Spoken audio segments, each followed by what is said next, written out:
গাইবান্ধার সাদুল্লাপুর উপজেলার কামারপাড়া রেলগেট হয়ে ২ কিলোমিটার পাকা রাস্তার কার্পেটিং সহ কালভার্টের বেহাল দশা চলছে বহুদিন। এ নিয়ে চরম ভোগান্তিতে এলাকাবাসী।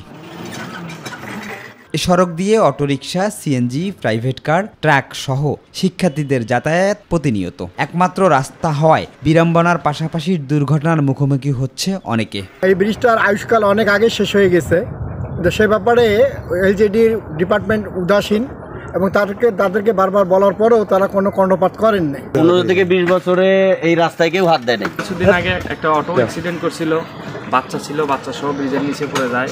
মাদ্রাসা আছে, কলেজ আছে, কিন্তু এই রোডটা পাকা করার দরকার আর এই ব্রিজটা একদম ঠিক করার দরকার। রাস্তা সহ কালভার্ট সংস্কারের জন্য স্থানীয় ইউনিয়ন পরিষদের চেয়ারম্যানকে একাধিকবার জানিয়েও প্রতিকার পাননি এলাকাবাসী।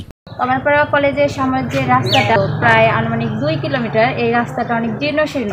তো আমাদের রেলগেট থেকে ইন্ডারপাড় পর্যন্ত রাস্তার মাঝখানে একটা ব্রিজ পড়ে, ওই ব্রিজটা খুবই জীর্ণশীর্ণ অবস্থায় পড়ে আছে।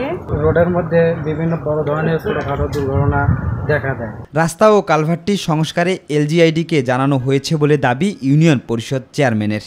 ভারী যানবাহন চলাচলের কারণে কালভার্টটি আসলে টিকে না, যে কারণে আমি এলজিডি কর্তৃপক্ষকে জানিয়েছি, স্থানীয় সরকারকে জানিয়েছিলাম। আগামী অর্থ বছরে 2025-26 অর্থ বছরে সেখানে রাস্তা মেরামত সহ এখানে একটা ঝুঁকিপূর্ণ একটা কালভার্ট রয়েছে, সেটা মেরামত করা হবে। সাধারণ মানুষের কথা চিন্তা করে আগামী বর্ষার আগেই রাস্তা সহ কালভার্ট সংস্কারের জোর দাবি ভুক্তভোগীদের। শিমুল খান, মাই টিভি।